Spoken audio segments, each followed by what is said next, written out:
warahmatullahi wabarakatuh. Perkenalkan, nama saya Rama Anugrah dengan NPM 202302026 dari Prodi Hukum Universitas Jenderal Ahmad Yani, Yogyakarta. Video ini merupakan tugas dari mata kuliah Pancasila dengan tema Dimensi Pancasila sebagai Sistem Etika yang diberikan oleh Bapak Danang Prasetyo, SHMH. Nah, pada video ini saya akan menjelaskan tentang satu contoh perilaku moral yang baik dan satu perilaku moral yang kurang baik. Nah, sebelum kita masuk kepada penjelasan contoh perilaku moral baik dan moral yang kurang baik, ada baiknya kita mengetahui terlebih dahulu apa itu moral. Moral merupakan akhlak atau etika yang berupa tindakan yang mengandung nilai-nilai positif. Moral yang baik tentunya berguna bagi diri sendiri dan juga orang lain. Nah, lalu bagaimana dengan moral yang kurang baik? Tentunya dapat merugikan diri sendiri dan juga orang lain. Nah, di sini contoh perilaku moral baik yang ingin saya jelaskan ialah beribadah tepat waktu dan beribadah dengan bersungguh-sungguh. Kita tahu sebagai warga negara Indonesia, kita wajib untuk memeluk satu agama saja.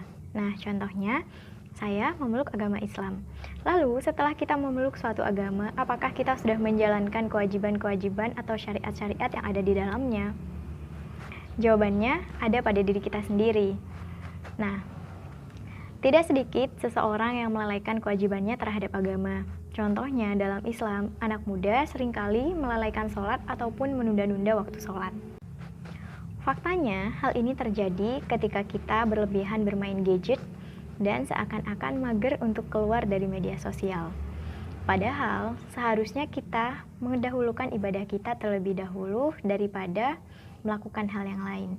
Karena hal ini akan berdampak terhadap perilaku kita ke depannya.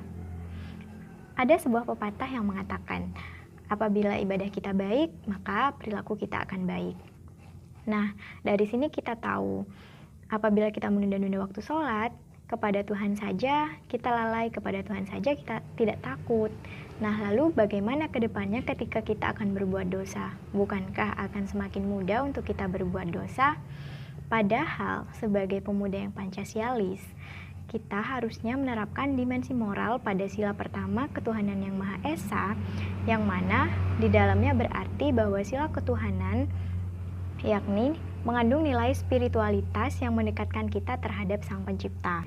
Pada hakikatnya, sila pertama menegaskan bahwa Tuhan sebagai penjamin prinsip-prinsip moral, yang artinya setiap perilaku warga negara harus bercermin kepada norma agama. Nah, di sini menandakan bahwa hubungan kita bukan hanya dengan sesama manusia. Nah, maka dari itu, kita hendaknya beribadah dengan tepat waktu dan bersungguh-sungguh, karena ibadah kita urusannya bukan hanya untuk keduniaan, melainkan juga urusan kita di akhirat nanti.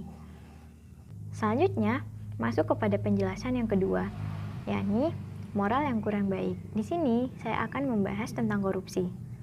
Nah, sebelumnya ketika teman-teman mendengar kata korupsi, apa sih yang ada di benak teman-teman? Saya yakin teman-teman pasti akan berpikir seputar pejabat negara, KPK, dan lain sebagainya. Padahal definisi korupsi sendiri ialah tindakan seseorang yang hanya menguntungkan diri sendiri atau suatu kelompok. Nah, dari sini kita tahu bahwa korupsi itu tidak melulu tentang pejabat negara yang mengkorupsi uang rakyat. Nah, salah satu contoh korupsi yang paling mudah ditemui yang sering juga kita lakukan ialah korupsi waktu. Seperti halnya kita seorang mahasiswa diberikan tugas oleh dosen mengerjakan tugas selama 2 hari, namun kita bersenang-senang dalam 2 hari itu. Ketika deadline tugas sudah dekat, kita baru mengerjakannya. Nah, di situ ketika kita tidak memanfaatkan waktu dan tidak menggunakan waktu dengan baik, di situ kita bisa disebut dengan korupsi waktu. Nah, ada satu lagi perilaku yang ia termasuk ke dalam kategori korupsi, yakni menyontek. Secara tidak langsung, nyontek merupakan korupsi nih, teman-teman. Karena apa? Di dalam menyontek itu ada kecurangan yang mana ia hanya mengutamakan dirinya sendiri. Dia hanya ingin dirinya untung sendiri. Padahal menyontek jelas-jelas dilarang. Nah, hal-hal kecil tadi hendaknya kita jauhi. Mengapa? Karena apabila kita melakukannya sekali ataupun 2 kali, lama-lama akan menjadi kebiasaan yang menempel pada diri kita. Dan kebiasaan itu bisa saja tidak berubah bila kita tidak merubahnya. Maka dari itu, kita harus mempunyai kualitas diri yang baik sebagai aset bagi masa depan bangsa. Nah, baru-baru ini, maraknya berita tentang mensos yang korupsi pada saat pandemi benar-benar memancing emosi rakyat.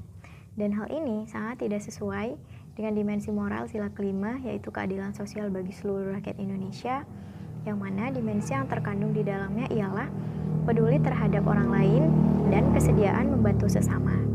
Pada hakikatnya, dimensi moral sila kelima tidak hanya mengutamakan tujuan semata maupun kewajiban semata, melainkan ia lebih mengutamakan keadilan itu sendiri, sehingga dapat disimpulkan emansipasinya yakni keadilan sosial.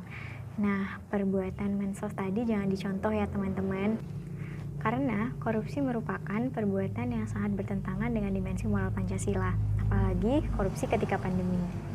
Nah, teman-teman, mari dari sekarang buang perilaku-perilaku yang dapat memicu korupsi dalam diri kita. Nah, sebagai pemuda yang Pancasialis, hendaknya kita menerapkan dimensi-dimensi moral Pancasila dalam kehidupan sehari-hari.